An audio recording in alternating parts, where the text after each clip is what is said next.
परमेश्वराच्या गौरवशाली नावामध्ये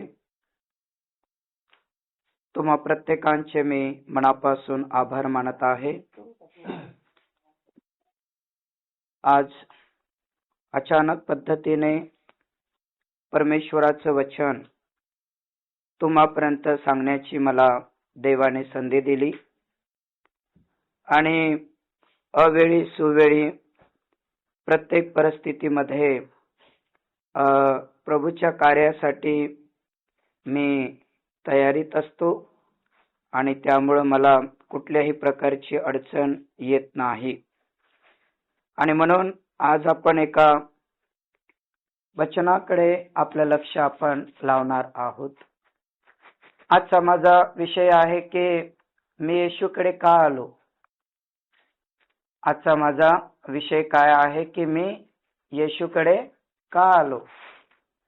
तर आता अनेक लोकांच्या पुढे जर हा प्रश्न केला तर काही लोक म्हणतील आम्ही बंधनात होतो म्हणून येशूकडे आलो. काही लोक म्हणतील की आम्ही आजारी होतो म्हणून येशूकडे आलो.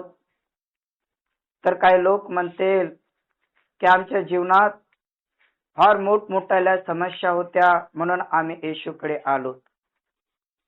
तर जे आजारपणातून येशूकडे आलेत ते शेवटपर्यंत आजारपणासाठीच प्रार्थना करताना दिसले. जे सैतानाच्या बंधनात बांधलेले अशा अवस्थेत येशूकडे आले ते शेवटपर्यंत सैतानाच्या बंधनातून देव मुक्त करतो तेवढ्याच विश्वासामध्ये ते पुढे चालतात. काही लोक गरिबीच्या गुलामगिरीतून मुक्त होण्यासाठी आले, आशीर्वाद घेण्यासाठी आले. तर ते प्रत्येक दिवशी देवाचे आशीर्वाद आमच्या जीवनात कसे येतील हाच विश्वास ठेवून अशाच प्रकारची मागणी करतात. हा माझा गेला 25 वर्षाचा अनुभव आहे आणि त्यांची साक्ष पण मी ऐकत आहे. परंतु मला सांगू द्या की आपण देवाकडे आलो याचं मेन कारण हेच आहे की आपण देवाची निवड केलेली नाही तर देवाने आपली निवड केली यासाठी की आपण फळ द्यावं, आपलं फळ टिकणारं असावं आणि आपण देवाकडे जे काही मागू ते देवाने आम्हाला द्यावं. आम्ही देवाची निवड केली नाही तर देवाने आमची निवड केली. मग जर देवाने आमची निवड केली तर देवाची इच्छा आहे की देवाच्या लेकरांनी देवाच्या सानिध्यात राहावं. देवाची इच्छा आहे की देवाच्या लेकरांनी देवाच्या आज्ञेमध्ये राहावं. देवाची इच्छा आहे की देवाच्या लेकरांनी देवाच्या इच्छेप्रमाणे जीवन जगावं. एक वचन माझ्या बरोबर तुम्ही काढा. याकोबाचं पत्र अध्याय 1 आणि 22 ते 24 कडे मी तुमचं लक्ष केंद्रित करीत आहे. याकोबाचं पत्र अध्याय 1 आणि 22 ते 24 कडे मी तुमचं लक्ष केंद्रित करीत आहे. वचनाप्रमाणे आचरण करणारे असा, केवळ ऐकणारे असू नका. अशाने तुम्ही स्वतःची फसवणूक करता. कारण जर कोणी वचन नुसते ऐकून घेतो व त्याप्रमाणे आचरण करत नाही तर तो आरशात आपले शारीरिक मुख पाहणाऱ्या माणसासारखा आहे. तो स्वतःला पाहून तिथून निघून जातो आणि आपण कसे होतो हे तेव्हाच विसरून जातो. Praise the Lord. प्रभूला धन्यवाद असो. आता या ठिकाणी देवाचं वचन आम्हाला काय शिकवते. आम्ही वचन ऐकणारे आहोत. हो. आम्ही वचन वाचणारे आहोत. हो. वचन ऐकण्यासाठी आम्ही जिथं म्हटलं तिथं जाणारे आहोत. हो. म्हणजे वचन ऐकण्यासाठी पण जाणारे आहोत, वचन वाचन करणारे पण आहोत आणि वचन ऐकणारे पण आहोत. परंतु देवाचं वचन आम्हाला काय सांगते. परमेश्वराचं वचन ज्या गोष्टी आम्हाला सांगते त्या आम्हाला करणं फार महत्वाचं आहे. बायबलचं वचन सांगते की वचनाप्रमाणे आचरण करणारे असा, केवळ ऐकणारे असू नका. आज काही लोकांना सवय होती पहिले रेडिओची बातम्या ऐकण्याची, बरोबर आहे ना? आणि ते नित्य रेडिओचे बातम्या ऐकण्याची त्यांना सवय होती. काही जणाला आजही सवय आहे टीव्हीवरती बातम्या ऐकण्याची.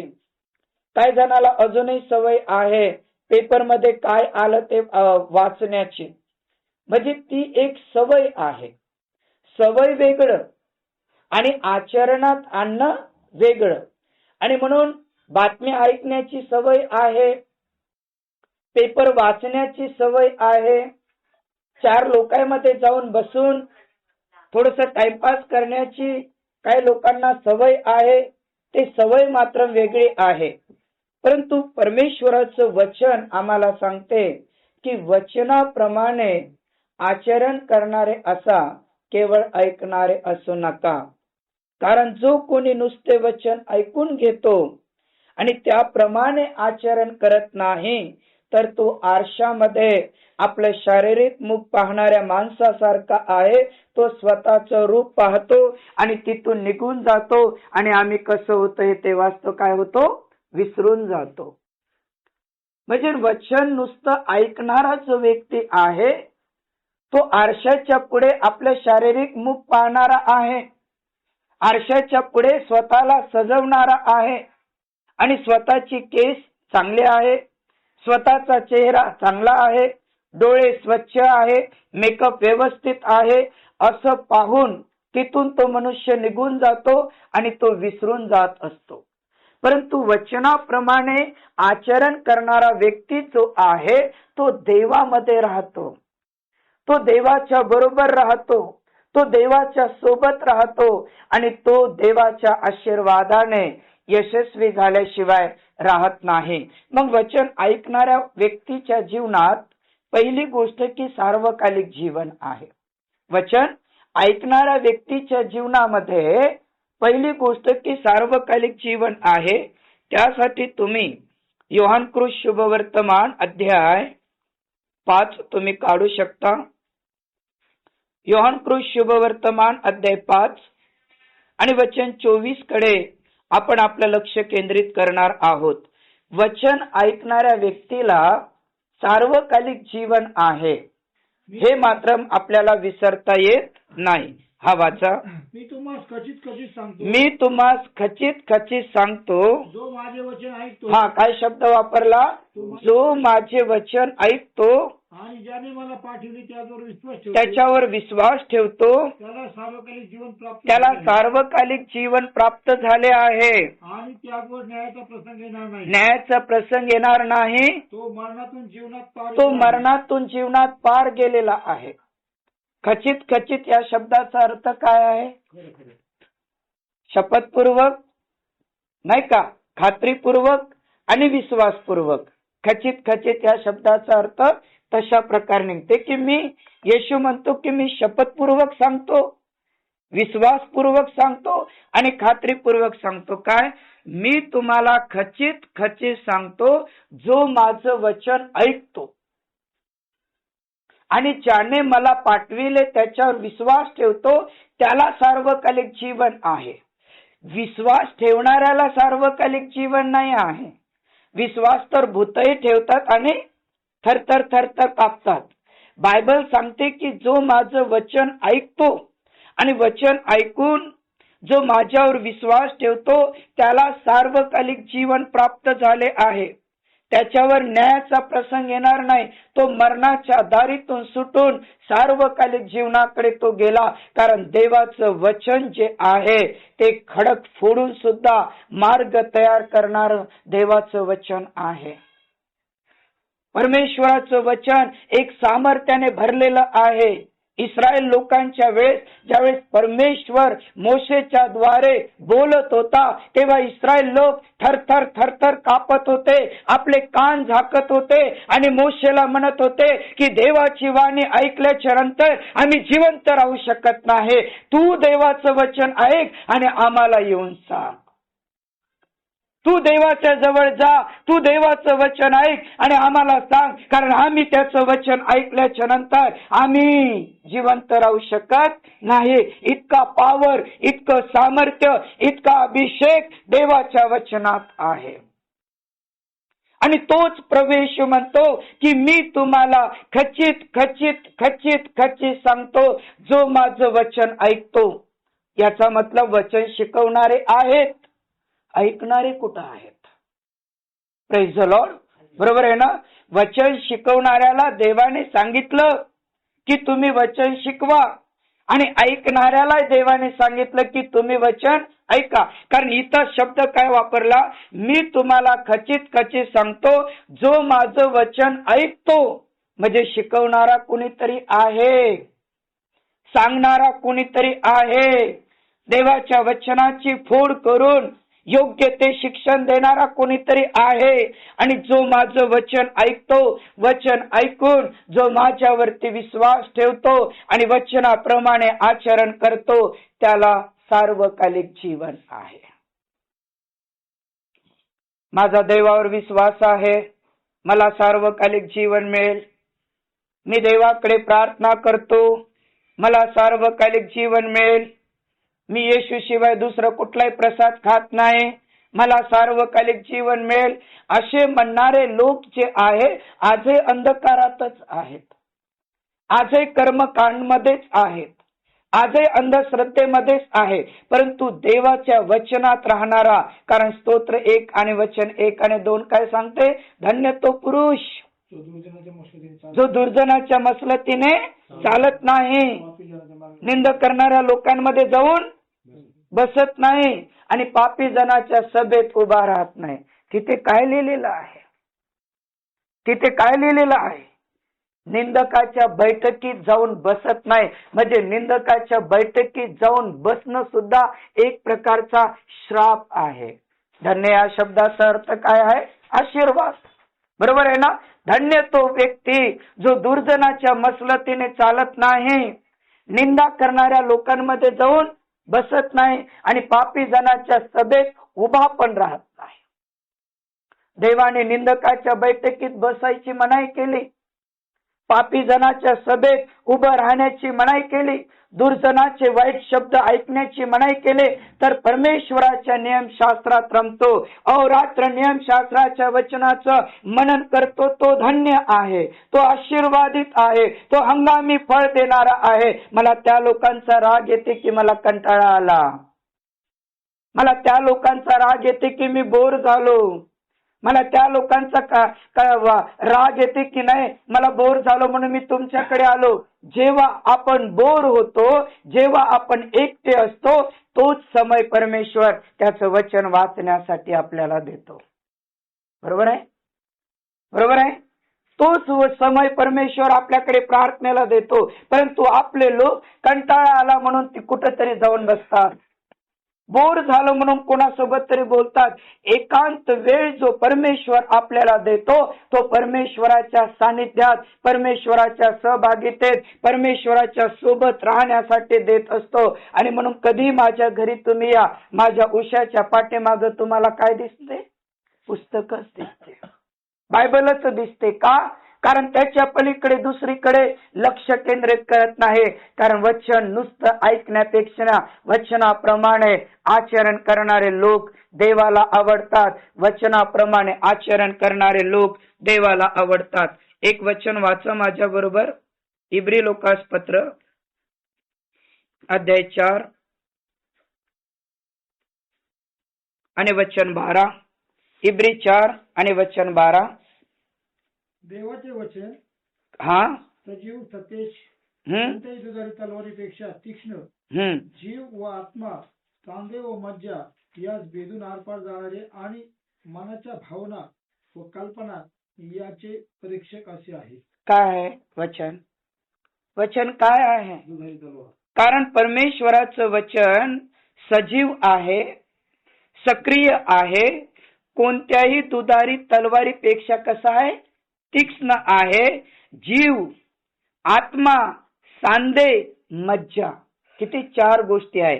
जीव, आत्मा, सांधे मज्जा यांना भेदून आरपार जाणार आणि मनातले विचार आणि मनात असणारे हेतू या सर्वांचं परीक्षण करणार आहे.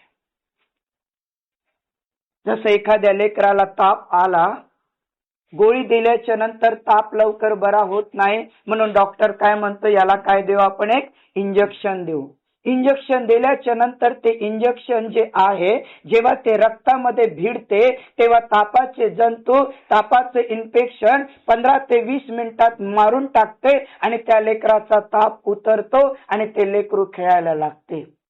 तशाच प्रकारे आध्यात्मिक दृष्टीने कितीतरी ख्रिस्ती लोक बिमार आहेत, कारण चिंता त्यांच्या हृदयात आहे, विचार त्यांच्या हृदयात आहे, नको त्या प्रकारचे टेन्शन त्यांच्या हृदयात आहे. परंतु बायबल सांगते की परमेश्वराचं वचन हे सजीव आहे, सक्रिय आहे, कोणत्याही दुधारी तलवारीपेक्षा तीक्ष्ण असून जीव, आत्मा, सांधे, मज्जा यांना भेदून, हाड मांस तोडून, अंतःकरणात जाऊन हृदयाचं परीक्षण करतो आणि ज्या गोष्टी देवाला आवडत नाही, देवाचं वचन तिथून त्या काढून टाकतो. तुम्हाला काढण्याची गरज नाही. फक्त वचन आपल्या जीवनात येऊ देण्यासाठी आपलं हृदय काय करायला पाहिजे, मोकळं करायला पाहिजे. प्रभू मी चिंतेत आहे, प्रभू मी टेन्शन मध्ये आहे, प्रभू मी मानसिक ताणतणाव मध्ये आहे, प्रभू मी कर्जबाजारी आहे, मला या सगळ्या गोष्टीतून मला रात्रीची झोप येत नाही, मला वेगवेगळ्या प्रकारचे स्वप्न पडतात, वेगवेगळ्या प्रकारची भीती मला सजवते. अशा वेळेस आपल्या हृदयाचे द्वार उघडा, तो रक्त, मांस, मज्जा, हाडं फोडून देवाचं वचन आत घुसून जे गोष्टी आपल्यासाठी घातक आहे, ज्या गोष्टी आपल्यासाठी घातक आहे, ते सर्वच्या सर्व आपल्या जीवनातून बाहेर काढते. दुधारी तलवारीपेक्षा तीक्ष्ण आहे. तलवारीचं काम काय आहे देवदास भाऊ? कापायचं.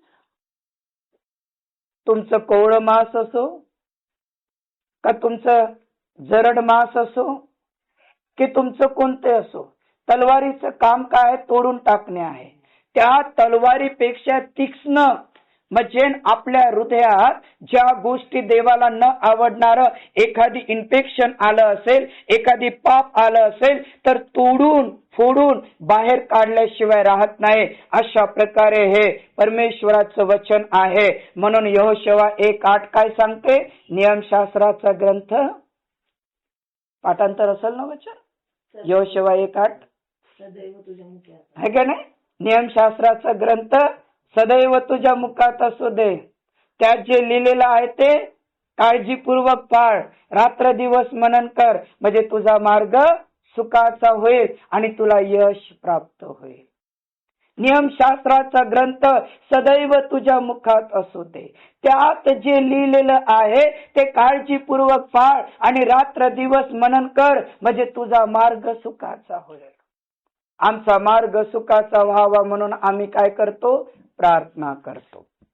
आणि देवाचं वचन सांगते, नियमशास्त्राचा ग्रंथ मुखात ठेव, देवाचं वचन मुखात ठेव, रात्र दिवस त्याचं मनन कर, म्हणजे तुझा मार्ग जे आहे ते सुखाचा झाल्याशिवाय राहणार नाही. एक शेवटचं वचन आपण वाचन करूया. प्रगटीकरणाचं पुस्तक अध्याय 3 आणि वचन 3 काढा बरं माझ्या बरोबर. प्रगटीकरणाचं पुस्तक अध्याय 3 आणि वचन 3. यास्तव तू कसे घेतले व ऐकले याची आठवण कर, ते राखून ठेव व पश्चाताप कर, कारण तू जागृत न झालास तर मी चोरासारखा येईल, मी कोणत्या घटकेस तुझवर येईल हे तुला कळणार नाही. काय शब्द आहे? सुरुवात काय आहे याची? हा राजूभाऊ, सुरुवात काय आहे? यास्तव तू कसे राजूभाऊ तुमच्या शास्त्रातून, म्हणून तू कसे स्वीकारले व ऐकले याची आठवण कर. सुरुवात काय आहे? आपण खालचं वाचत चाललो की मी लवकर येतो, मी जागृत राहा, मी येतो, पण सुरुवात काय आहे त्या वचनाची? सुरुवात फार महत्वाची आहे. बरोबर आहे का देवदास भाऊ? सुरुवात काय? तू देवाचं वचन कसं स्वीकारलं, कसं स्वीकारलं याची तू आठवण कर. ते वचन जतन कर आणि पश्चाताप कर. जर तू जागृत झाला नाहीस तर मी चोरासारखा येईल आणि मी कोणत्या घटकेस तुझ्यावर चालून येईल हे तुला मुळीच कळणार नाही. तू वचन कसं ऐकलं, कसं स्वीकारलं याची आठवण कर. मागच्या रविवारी आपण काय शिकलो, या रविवारी आम्हाला सांगता येत नाही. बरोबर आहे काही परिस्थिती, बरोबर आहे काही परिस्थिती. मागच्या रविवारी आपल्या पास्टर साहेबांनी काय शिकवलं, या रविवारी आम्हाला सांगता येत नाही. 2 दिवसापूर्वी एखाद्या सेवकांनी काय शिकवलं ते आम्हाला लक्षात येत नाही. आणि बायबल तर सांगते की तू कसं देवाचं वचन ऐकलं, धावत पळत ऐकलं, डोक्यात टेन्शन घेऊन ऐकलं, ऐकायचं म्हणून ऐकलं, लोकांना सवय लागली रेडिओ ऐकण्याची, पेपर वाचण्याची, त्याप्रमाणे ऐकलं, तर ते आपल्यासाठी धोक्यात आहे. ते आपल्यासाठी काय आहे, धोकेला आहे. नुकसान वचनाचं करत नाही. देव चांगला आहे, देवाचं वचन चांगलं आहे, देवाने दिलेले नियम चांगले आहे. ऐकणाऱ्यावर ह्या सगळ्या गोष्टी आहे. देवाने एदेन बागेत 2 फळ ठेवलं आणि 2 फळ दाखवलं. असं नाही की डोळे बंद केले होते आणि म्हटलं होतं की ते जीवनाचं फळ आहे आणि ते बरं वाईटाचं आहे. असं केलं का भाऊ? 2 प्रकारचे फळ देवाने डोळ्याने दाखवले होते. हे खाऊ नका, हे खा. देवाने दाखवलं, देवाने सांगितलेलं आहे. हे खाल तर तुम्ही खास मराल, हे खाल तर तुम्ही मरणार नाही, हे देवाने दाखवलेलं आहे. आता यांचं काम आहे कोणतं खायचं. आता यांच्यावर डिपेंड आहे कोणतं खायचं. निर्माण करता म्हणतो की हे खाऊ नको आणि दृष्ट शैतान म्हणतो ते खा, म्हणजे तू देवासमान बनसे. मग एखाद्याने म्हणायला पाहिजे ना, जर देवासमान जर बनते हे फळ खाल्ल्यावर, मग तू का नाही खात? शैताना तू खा आणि तू देवासमान बनणं म्हणायला पाहिजे की नाही? म्हणायला पाहिजे की नाही? आदामाने म्हणा की हवे ना, अरे हे फळ खाल्ल्याने जर देवासमान बनते, मग तू फेकलेला व्यक्ती आहेस, तू टाकलेला व्यक्ती आहेस, तू निकामी झालेला आहे. मग जा, तोड आणि खाय आणि तू स्वतः देवासारखा बन म्हणायला पाहिजे नाही. तिकडे लक्ष नाही दिलं. देवासमान आम्ही बनणार का म्हणून जाऊन तोडलं, ती नाही खाल्लं, आपल्या नवऱ्याला दिलं. परमेश्वराने दाखवलेलं आहे. आज पण इथं देव काय म्हणतो, तुला मी वचन दिलेलं आहे. तू कसं देवाचं वचन स्वीकारलं, कसं देवाचं वचन ऐकलं याची आठवण कर आणि ते वचन जतन कर. आणि जर काही तुझ्याकडून काही चूक झाली तर पश्चाताप कर, कारण जागृत झाला नाहीस तर मी चोरासारखा आहे. आणि आज ख्रिस्तीन 80% लोक सार्वकालिक नरकाच्याच वाटेवर आहेत. तुम्ही म्हणाल पास्टर कसे बोलता? मी जे बोलतो ते बरोबरच बोलतो. का? कारण मनुष्य उद्याची चिंता करून आज झोपलेला आहे. उद्याचा प्लान तयार करून आज आहे. उद्या काय करायचं याचाच विचार करत आहे. आणि बायबल सांगते की 2 बाजीवरती झोपलेले आहे, एक उचलला जाईल जो प्रार्थनेत जागृत आहे. बायबल असं सांगते की 2 दळत आहे, एक उचलल्या जाईल, एक नाही जी प्रार्थनेत जागृत आहे. बायबल असं सांगते की 2 रानात काम करत आहे, एक उचलल्या जाईल, एक. आणि आजही मला सांगू द्या मामा, तुम्ही खोटं बोलत नाही, खरं बोलता. उद्याचे प्लान डोक्यात आहे की नाही? हो की नाही? बघा. आणि या रात्रीचं येशूचं येणं झालं तर, या रात्री जर येशूचं येणं झालं तर, आणि बायबल काय सांगते ते वचन वाचा. देठे साहेबांना ते आवडते वचन. मत्तई 6वा अध्याय आणि वचन 34. मत्तई 6:34 वाचा देठे साहेब, काय आहे ते? मत्तई 6:34 काय सांगते? यास्तव उद्याची काळजी करू नका, कारण उद्याची काळजी उद्या, ज्या दिवसाची दुःख त्या दिवसाला होईल. बरोबर आहे. ही काय आहे देवाची? बोला ना सरपंच साहेब, ही काय आहे देवाची आज्ञा म्हणायचं. वचन हे काय असते राजू भाऊ? आज्ञा. वचन हे काय आहे? आज्ञा. आणि आज्ञा काय म्हणते? यास्तव तुम्ही उद्याची चिंता करू नका. उद्याची चिंता उद्याला, ज्या दिवसाचे दुःख त्या दिवसाला पुरे.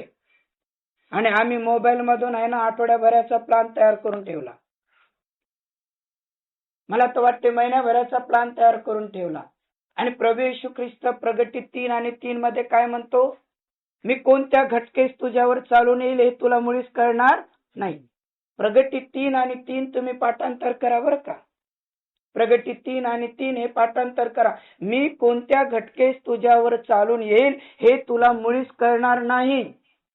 म्हणून तू जागृत हो आणि तू कसं देवाचं वचन ऐकलं याची आठवण कर आणि जतन कर. ज्या उद्याचा दिवस निघला ना तेव्हाच प्लॅन तयार करायचा. मला काय करायचं आहे, पोवायला जायचं आहे की ऊस तोडायला जायचं आहे का कुठं एखाद्या शिखरावर जाऊन आम्हाला झेंडा लावायचा आहे. उद्याचा दिवस आला की उद्याचा आम्ही आजपासूनच जर तयारी करत आहोत तर 80% ख्रिस्ती लोक आजही सार्वकालिक नरकाच्या वाटेवर आहे. कारण देव ऍडजस्टमेंट कधीच करत नाही. बरोबर आहे का. देव ऍडजस्टमेंट कधीच करत नाही. म्हणून याकोबाचं पत्र अध्याय 1 आणि 22 ते 24 सांगते की नुसतं तुम्ही वचन ऐकू नका, वचनाप्रमाणे आचरण करणारे असा. जो नुसतं वचन ऐकतो तो कोण आहे. मगाशीनं सांगितलं बरं का, की तू उदाहरण खूप चांगलं दिलं. कोण आहे तो, हे याला काय म्हणतात, तिथं आहे ना ते वचन, बरोबर आहे ना. याकोब 1 22 ते 24 पहा ना काय आहे. आरशा पुढं स्वतःची सुंदरता पाहतो आणि निघून जाणाऱ्या माणसासारखा आहे. असंच आहे की नाही भाऊ. इथे आरशाचं उपमा दिली. लोक सकाळी उठले का आपलं असं असं असं असं कार्यक्रमाला वाढदिवसाला जायचं आहे, आता आंघोळीला वेळ नाही बाबा, असं असं असं असं असं नाही का. भक्तीला जायचंय बाबा, आता काय माझ्याकडे काय तोंड म्हणून ब्रश करायला, असं असं आहे की नाही बाई. सकाळच्या शाळेमध्ये असं असं असं आरशात आपलं तोंड पाहणाऱ्या माणसासारखा आहे आणि तो लगेच निघून जातो. आणि बायबल सांगते की तो स्वतःला फसवतो. म्हणून वचनाप्रमाणे आचरण करणारे लोक असायला पाहिजे. पहिली गोष्ट आपण शिकलो की वचनाप्रमाणे आचरण करणाऱ्यांना सार्वकालिक जीवन आहे. दुसरी गोष्ट आपण इब्री 4:12 मध्ये पाहिलं की वचनाप्रमाणे आचरण करणाऱ्या व्यक्तीला देवाचे आशीर्वाद आहे. आणि तिसरी गोष्ट पाहिलं की वचनाप्रमाणे आचरण करणारे देवामध्ये स्थिर राहणारे आहेत, प्रभूसाठी स्थिर राहणारे आहेत. आणि म्हणून या दिवसामध्ये वचनाप्रमाणे आचरण करणाऱ्या साठीच देवाने आपलं पाचारण केलेलं आहे. आणि तिकडे ज्यावेळेस आपण लक्ष केंद्रित करतो तेव्हा आपण यशस्वी होतो. प्रभू या लहानशा वचनातून आम्हा प्रत्येकांना आशीर्वाद